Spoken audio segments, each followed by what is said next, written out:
You will learn how to find the x and y intercepts from a table of values in this video.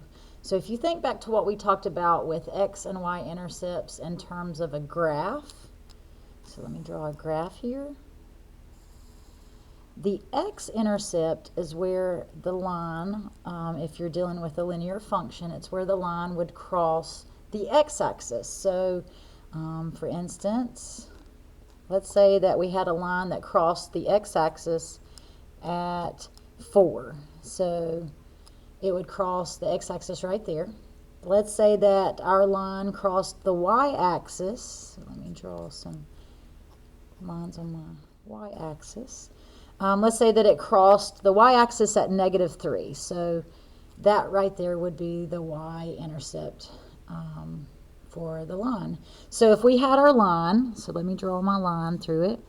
This right here would be your x-intercept and that would be your y-intercept. Well, look at the coordinates of those 2 points. So this one is at 4, 0. Because remember, the first part of your coordinate is your x, the last part is your y. So that coordinate would be 4, 0. This coordinate, which is your y-intercept, is at 0 because you don't go left or right, and then you go down 3, so it'd be at 0, -3. So if we look at just x and y intercepts in general, the coordinate of the x-intercept is that it's going to have a number, some kind of number for the x part of it, and then it's going to have a 0 for the y part of the coordinate. And then if you look at the y-intercept, it's where it crosses the y-axis, so there's going to be a 0 for the x part of it, and then there's going to be a number wherever it hits the y-axis for the y part of it.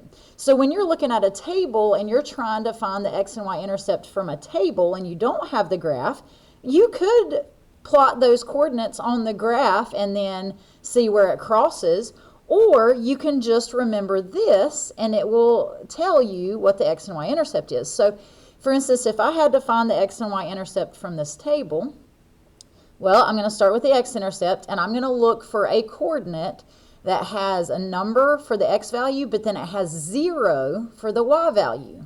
Because in order for it to cross the x-axis right there, it has to have 0 for the y. And so if I'm looking at this table, I have a coordinate right here, the coordinate -3, 0, that has a 0 for the y value. So this coordinate right here would actually be my x-intercept. So the x-intercept in this problem would be -3, 0.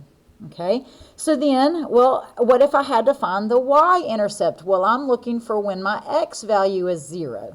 So if I look at my coordinates, I got 0, 3, 3, 6, 6, 9.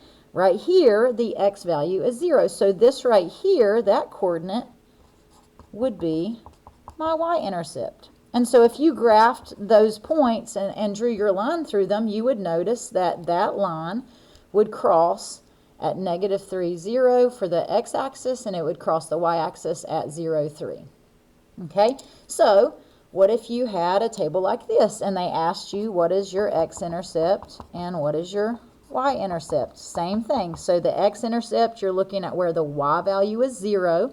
So I'm going to look at my coordinates, and the table's written a little differently, so just make sure you're aware these are your x values, these are your y's. And so I'm looking for the x-intercept when my y value is 0. So if I look through these, I will see that right here my y value is 0. So my x-intercept would be at 2, 0. And then my y-intercept, well, I'm looking for when the x value is 0. So if I look right here, my x value is 0, and I have a value for my y. So it'd be 0, -4. So it would cross the y-axis at -4, and it would cross the x-axis at 2.